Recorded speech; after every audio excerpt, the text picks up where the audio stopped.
Ladies and gents, welcome to CG Reaction, and this is What If We Detonated All Nuclear Bombs at Once by the channel Kurzgesagt in a nutshell. Yeah, yesterday I uploaded the video from about gold from this channel. That was just great. Not yesterday, day before yesterday. Yeah, 48 hours ago. So yeah, that was great video. Somebody in the comments said react to this, so yeah, I'm reacting to this. Why not? This is a kind of an old video, 2-3 years old. So if you see checkered box there, it could be because it gets blocked, because older videos of this channel gets blocked. So it might be because of that, but we'll see. Yeah, what if we detonated all nuclear bombs at once? If the question is if the earth would explode, no, it would not. It would require immense level of energy to do that, and all nuclear bombs, even if you multiply it by 10, doesn't do that. So I don't think that's gonna happen. What if we detonate all nuclear bombs at one place, and what effect that might have? That would be pretty effed up. I'm pretty sure you could see that from the moon. Even in the space, the mushroom cloud would go pretty high, like 50, 60, 70 kilometers up. I'm pretty sure. Radiation would spread throughout the planet. I'm not so sure if radiation cloud would be so devastating as it would be as species killing asteroid would have, like the one that killed dinosaur. But cloud would be strong enough that would spread throughout the world, entire earth, and it would pretty much give everybody cancer. Let's just say most of the people. It would be really bad. It depends on which kind of bombs. I think most countries just have atom bombs. Very few are the hydrogen bombs. But yeah, if all of them were hydrogen bomb, that would be a different case. Then the mushroom cloud and all the nuclear dust would be so much that it would, engulf the entire planet like a species-killing asteroid would, and it would be really bad. So yeah, let's watch this one. And remember, people, if you like my reaction, don't forget to like, subscribe, check out the reaction Sunday. There's a link in the description. Check out the cast for the playlist. Check out the end card. And yeah, let's watch this one. Many of our viewers have asked us a very serious question. What if we made a big pile of bombs and exploded every nuclear weapon in the world all at once? Strangely enough, we couldn't find a good source to answer this question to our satisfaction. So, we gathered together a few scientists to calculate what would happen and find an answer to this extremely important scientific problem once and for all. Currently, there are 15,000 nuclear weapons on Earth. The US and Russia both have around 7,000, while France, China, the UK, Pakistan, India, Israel and North Korea own around 1,000 between them. Yeah, most of them are in US and Russia, but even those got decreased throughout the year. It used to be way more than that. I mean, Russia came up with the rocket formula. US developed the nuclear bomb with the Manhattan Project, so it makes sense those two countries have the most bombs. So yeah, Cold War countries. But how much destructive power is this really? Let's try to put these numbers into perspective.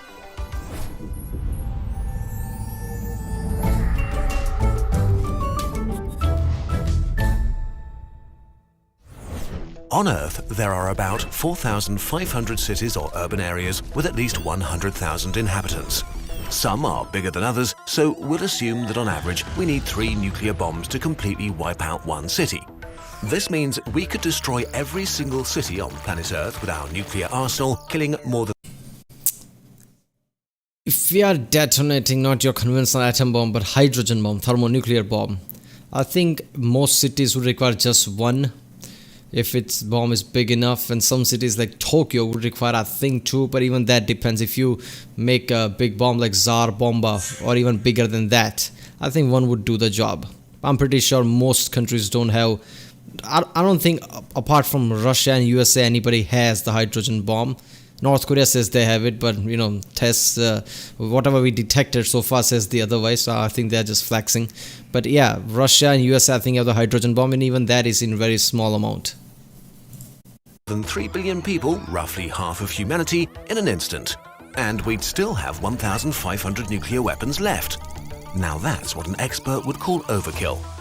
So we can say with confidence that we have a lot of nuclear weapons and they can do a lot of damage. But what if we make a huge pile of all 15,000 bombs and pull the trigger? Let's drop our nuclear pile in the middle of the Amazon rainforest, just to show nature who's boss. Our warheads, piled haphazardly, fit into a small warehouse. A typical US warhead I think nature has seen who's the boss scenario many times. Nature is just now tired and just wants to be left alone. has the power of 200,000 tons of TNT. So I think your atomic bomb average from I think 22 kilotons to I think 2200 kilotons. So that would be 22,000 tons to I think 2.2 million tons TNT. So I guess he just got all the data of how many bombs these countries have, most of them how much yield they can produce, and I think he averaged it out. That must be the case. Otherwise I think variation is way many. And I'm pretty sure he didn't take into account the hydrogen bombs since there are not that many. But yeah, hydrogen bombs are much higher, much higher. Their yield would be immense compared to that. So 15,000 warheads would be the equivalent of 3 billion tons of TNT. For scale, this is enough to rebuild the whole island of Manhattan with every building and skyscraper using stacks of TNT. The closest thing we can compare to the energy gathered here is a volcano. One of the deadliest volcanic eruptions in recorded history took place in 1883 on the island of Krakatoa. The eruption was so powerful that 70% of the island and the surrounding archipelago was destroyed, killing tens of thousands of people. Its effects were felt around the world for days after the event. Our nuclear pile contains 15 times the energy of the Krakatoa volcanic eruption. So let's finally push the button. 3, 2, 1. Let me guess, that bird's going to die. In a second, a fireball 50 kilometers across vaporizes everything in its way and creates a blast wave that flattens 3,000 square kilometers of forest. Every living thing within 250 kilometers will start to burn. The explosion will be heard literally around the world as the pressure wave circles the Earth tens of times over the next few weeks. Millions of tons of incinerated material are catapulted into the atmosphere. There you go. The mushroom cloud reaches the outer reaches of the stratosphere, pushing up against space itself. After things have calmed down, a small crater, about 10 kilometers across, is left in the center of the worst wildfires the planet has seen in millennia, spreading throughout South America, burning down forests and cities alike. And now, the unpleasant part begins. Extremely radioactive material will kill living things very quickly. And yeah, most people don't realize that nuclear bombs are fucked up, but not just because of the damage they do immediately. The biggest damage is out of the radiation. I mean, if you detonate a bomb, the radiation is way too dangerous. I mean, immediate area where it detonates, everything gets vaporized. Everything at atomic level, it all vaporizes. Then the shockwave damage is the most physical damage that we see, and then the radiation comes that goes even immense distances. Even that is effed up, and that stays there for thousands of years. So it's a long time damage. And a large area several kilometers around the crater is now uninhabitable, as is everywhere for hundreds Glowing of kilometers downwind. Much of the fallout is carried high into the atmosphere by the mushroom cloud and carried around the planet. The amount of radioactive material in the environment doubles worldwide, which still isn't civilization ending, but we may see more cancer for a while. Yeah, okay. Obviously, he's taking into account that most of these are just atomic bombs and not the thermonuclear bombs, because most countries says, like US and Russia, that we don't have that many of them. But I don't believe them. I'm pretty sure they have lots of hydrogen bombs stored, lots of. And I don't believe that Russia stopped with the Tsar Bomba. I think they went even more than that, so did USA. So yeah, I think if we take a real storage of the bombs, and there will be a lot of hydrogen bombs, I think the scenario would be same as that dinosaur killing asteroid.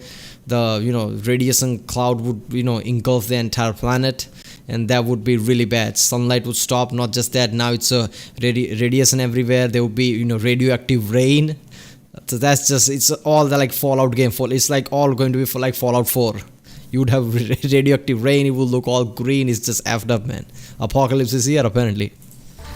A portion of the particles will float to the edge of space for years and cause a nuclear winter that could lower global temperatures by a few degrees for a few years.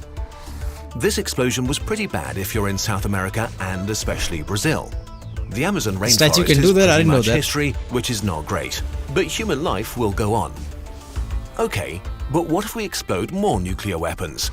Let's suppose humanity decided to mine every bit of uranium on Earth and build as many nuclear bombs as possible. There you go, uranium. So he's only talking about the atomic bombs. I mean, thermonuclear bombs do require atomic bomb in it, but that's a small amount compared to the original hydrogen bomb. So I think you could create many hydrogen bomb using this than you would create atomic bomb, because you just need a small amount of the uranium compared to the hydrogen you would need. But hydrogen bomb, making it is so complicated and resources needed. I mean, you can do it, but it's lots of effort. But if the effort is not considered, you just want to make all the bombs you can, I think you could make many thermonuclear bombs, and that would be really bad.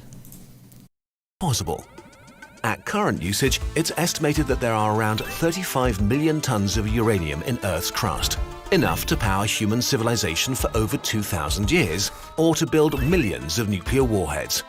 For the sake of argument, let's say we create a pile with the yield of 10 billion Hiroshima bombs, which makes up a cube 3 kilometers high that contains roughly the energy of the asteroid impact that ended the age of the dinosaurs 65 million years ago. Except it's also nuclear. 3, 2, 1. Our pile explodes in a fireball stretching so high into the sky that it's visible from half of South America, with so much power that the ground just splashes like water, forming a crater 100 kilometers across. Bedrock on the scale of whole mountain ranges is vaporized in an instant, while thousands of tons of material is catapulted away. This would be so bad, the moon literally would run out and towards join the Mars, I guess. No physics can explain that. Moon would be, oh hell no, just run out to the Mars. I'm going to the Mars. With such speed that it's ejected into space. Some leaves Earth forever, while most of it comes raining down as hot, burning debris that heats up the atmosphere to oven-like temperatures, killing most big animals and causing firestorms all over the world. The Earth's crust rings like a bell, struck by global earthquakes stronger than anything in recorded history, decimating cities around the world, while hurricane-force winds flatten every single tree in South America and wildfires consume the continent. The abundance of hydrocarbons in the Amazon burned to form ash are cast into the atmosphere, darting the sky and keeping sunlight from reaching the surface, dropping temperatures to near freezing worldwide. The ensuing global winter may last for decades and results in the extinction of every large animal species, humans included. Just like the asteroid. We could also mention that every corner of the planet is covered with radioactive fallout, but at this point, it doesn't matter that much anymore. Yeah, you're This you go is follow. humanity's extinction event. The astronauts aboard the International Space Station get to enjoy a great view for a while, but it's not unlikely that the spray of rocks blast into orbit will destroy the station. Those lucky enough to be in bunkers or in submarines deep below the ocean surface may survive the longest before they exhaust their food supplies and have to venture out for more. They'll find the world a charred, freezing, radioactive wasteland. The planet itself doesn't care at all. After just a few million years, the wounds of the explosions have healed and life is thriving, arguably even more so than when humans were around. If intelligent life emerges again, it might be able to work out what happened. When they study geology, they'll find a bizarre and very thin layer of rock covering the entire world, enriched in radioactive elements like uranium and the other nasty things it decays to, mixed with rare earth metals and plastics that humans used. They would probably be very, very confused. Yeah, not just that. What if we are one of those species? What if all the extinction event that happened, one of them were like this, and we still haven't found a proper evidence that suggests that? That would be so spooky. Videos like this one take well over 1,200 hours to finish. Over the years, we put more and more effort into research, conversations with experts, illustration and animation, sound design and fact-checking. For this video, we put a lot of extra work into our sources document. You can read how we got to the information in the video, what our experts thought about it, where they disagreed with each other. We can take the time to do this because of you, our viewers. Because you watch and share our videos, buy our posters and support us on patreon.com. If you like what we're doing, yeah, people, go to the original video web page and buy the Patreon. Buy the merchandise and become a Patreon, because this channel is great. Yeah, so I love the Fallout reference. I've never come across a single creator of anything, any channels like this, who doesn't know Fallout or plays Fallout. I love that. A new Fallout reference is coming, and there you go. This was great, man. Yeah, I mean, that is something to think about. What if we are one of these species, and what if one of the extinction event that happened was like this, like not natural but man-made? So yeah, there would be something. We haven't found any evidence of that, and its chances are slim, but there could be possibilities. Yeah, but that would be really effed up. I mean, it would be just like a super volcano or asteroid collision if we detonate that much. And I'm pretty sure we have way many hydrogen bombs than people say. I mean, why would they say it? It's classified for national security. They could just say that, and that's it. You don't have to disclose it. So I'm pretty sure Russia, USA has hydrogen bomb. I'm pretty sure other countries would just say we only have few atomic bombs. We don't even have hydrogen bombs. Pretty sure they have that too, under the wraps. When it comes to nuclear bombs, I don't think anybody's telling complete truth. So yeah, if we really bring all the bombs together, including hydrogen bombs, it would be really bad. Nothing would happen to planets, obviously. We all be screwed. Lots of species would survive because lots of things like tardigrade and things like that, it's just nothing can touch them. They would survive. Things like that die and come back to life as soon as they introduce to some form of element like water and things. So yeah, this was a great video like always. Alright people, if you like my reaction, don't forget to like and subscribe. Check out the Rick Sunday. There's a link in the description. Check out the cards for all the playlists. Check out the end cards. And yeah, I'll see you next time.